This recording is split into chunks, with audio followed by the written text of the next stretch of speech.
Hi, I'm Nicole, and today I'm going to do a book review of Feminism Is for Everybody by Bell Hooks.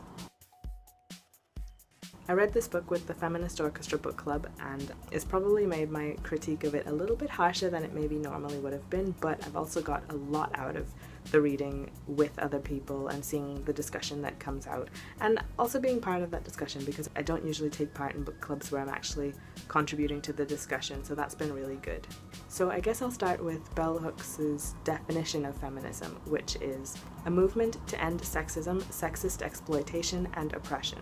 I am really a fan of this definition because it doesn't focus solely on women or men and neglect everybody in between, and it kind of recognizes that there are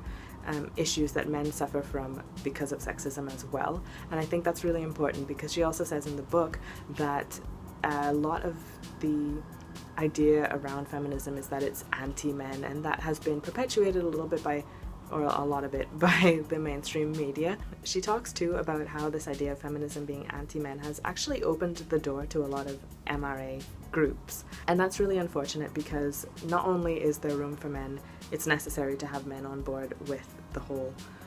movement in order to get things to a better place where no one is having to suffer from gender discrimination and can be a lot freer to be who they want to be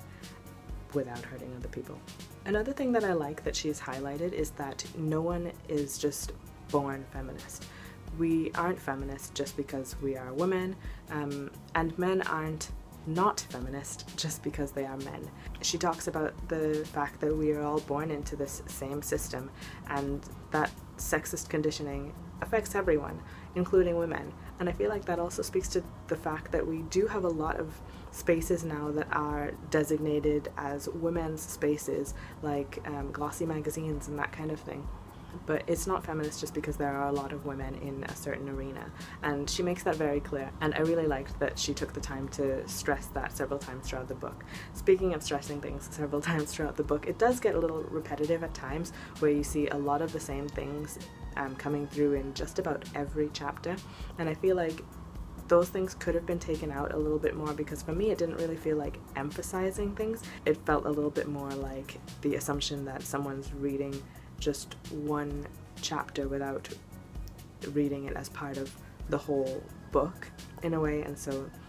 it's like assuming that this person hasn't also read the other chapters in the book that also say that same thing.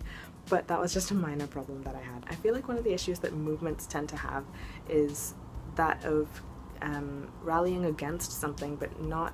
rallying enough in favor of something, and Bell Hooks talks about that as well, and saying that we do need to think about, okay, we are opposed to the kind of brutish, aggressive masculinity that is being displayed in our society right now, but we can't just say we don't like that. We need to also present a new kind of masculinity that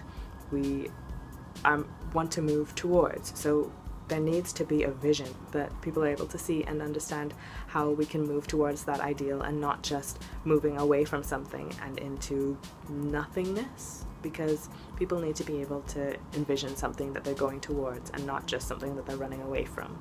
One of the issues that came up in the book club was that a lot of people felt that the language that she used was a bit too academic, even though she claimed to want to make feminism and feminist literature more accessible to a wider amount of people. Her language was still very academic and therefore out of reach of a lot of people. Personally, I didn't feel like it was difficult to understand, but I also feel like people who are coming to feminism from knowing absolutely nothing, I think will have difficulty with this book, because although it pitches itself as an introduction, I think you do probably need to have some sort of basic understanding of certain terms and concepts before you dive in. I feel like those terms and concepts are not that difficult or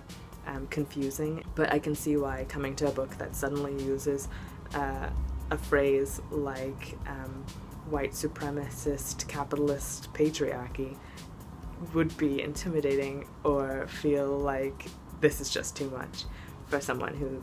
doesn't usually read about those kinds of things. So while it wasn't difficult reading for me necessarily, I did come to the book expecting it to be something that I could pass on to just about any of my friends or family who don't really understand what feminism really is, and having read it now, I feel like that's probably not the case. That's fine, but it's just not what I was expecting, and I feel like it's probably not what a lot of people from the book club were expecting either. That said, a lot of people also really liked the book, and I do as well, but I think it's probably fairer to say that it's an introduction to feminism for someone who's already interested and maybe initiated enough to know about these terms and understand these concepts.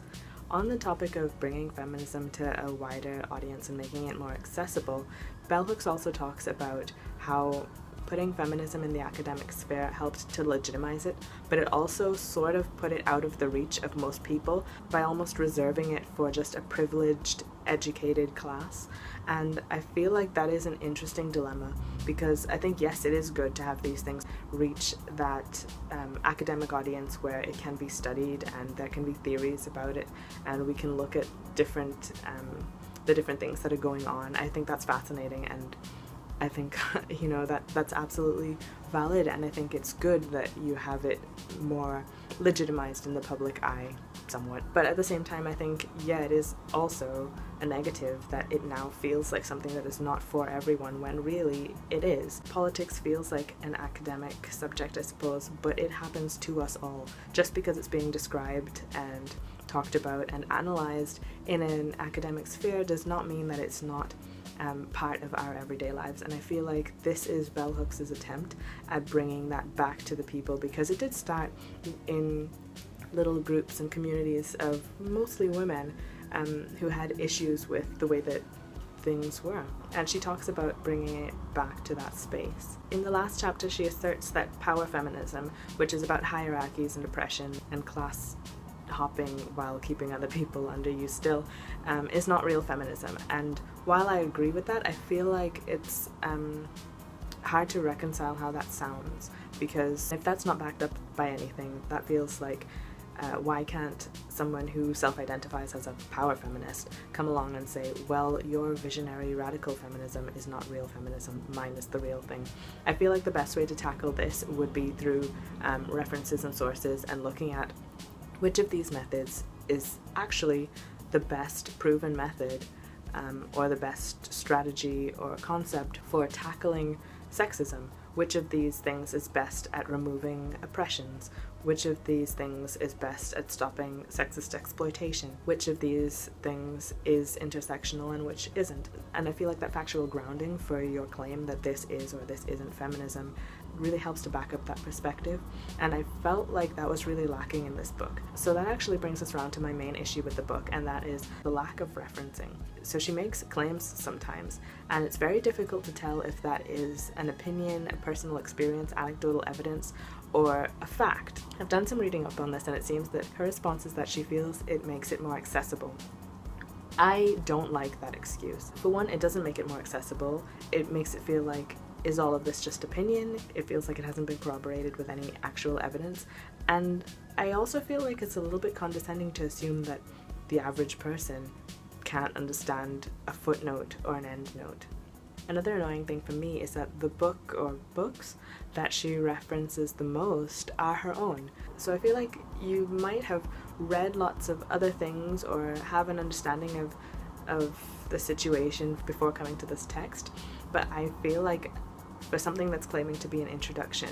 it shouldn't really require the reader to come with so much prior knowledge and evidence to back up what she's presenting in the first place. All that said, however, I feel like it is a really good book overall for going through lots of the different issues that feminism covers. And like I said before, I don't know whether I would have been as critical if I were just reading for myself, as in not also participating in the book club, but I feel like I got a lot more out of the reading by participating in the book club, and I feel like while I might have possibly rated it higher if I weren't reading it with other people, I think it's a lot more interesting doing it this way, and yeah, I definitely feel like I got a lot more out of it, and I would definitely recommend you read books like this with a book club and have other people that you can bounce ideas off of, and just find out what other people's opinions are on the same work that you've read, because I really liked when she mentioned decolonizing feminism by not having this idea that the West has to come in and tell other countries how to treat their women or all of this kind of stuff. And I feel like that was an important point, and a lot of people seem to pick up on that and also agree that they wanted to know more about that. And I know for me personally that was a really interesting part, partly because I am from an ex-British colony. I'm not American and I'm not British, but I'm living in the UK, but I'm from an ex-British colony, which is a really, really tiny country and has just different issues to work through. So I thought it was really cool being able to see other people bring a bit of themselves to the discussion as well. I feel like this is really difficult to actually do a video about, because for someone like me it feels like it lends itself a little bit better to just typing it all out so I can say exactly what I think, and it's in a more thought out way, and right now I feel like I'm missing so many things that I wanted to say. So if you have any opinions about anything that I've said, or if I've said anything that sounds totally ridiculous or that you want to know more about, please comment below, because I feel like being able to continue that discussion would be really great and would probably be better for getting out things that I maybe didn't say and should have said, or just getting other people's opinions on things. And I would definitely recommend the book. I think it's not as introductory as something like say some of Chimamanda Ngozi Adichie's books, but it's also not as complex, for lack of a better word, as something like The Female Eunuch by Germaine Greer, which I also read this month. So it is an in-between kind of step. I think it's for someone who's already lightly initiated and wants to get to know a little bit more about feminist theory, and not just the vague idea of feminism, but like what are the processes that are actually going on behind those thoughts. So yeah, I would 100% recommend it. It's not like going to be the be-all end-all of all feminist talk. Obviously, it's just one perspective, and it is a very Western perspective, and it is a very American perspective, but I feel like there is a lot of stuff in there that is pretty universal as well, and tries very hard to speak to everybody, because like she says, feminism is for everybody. That includes people who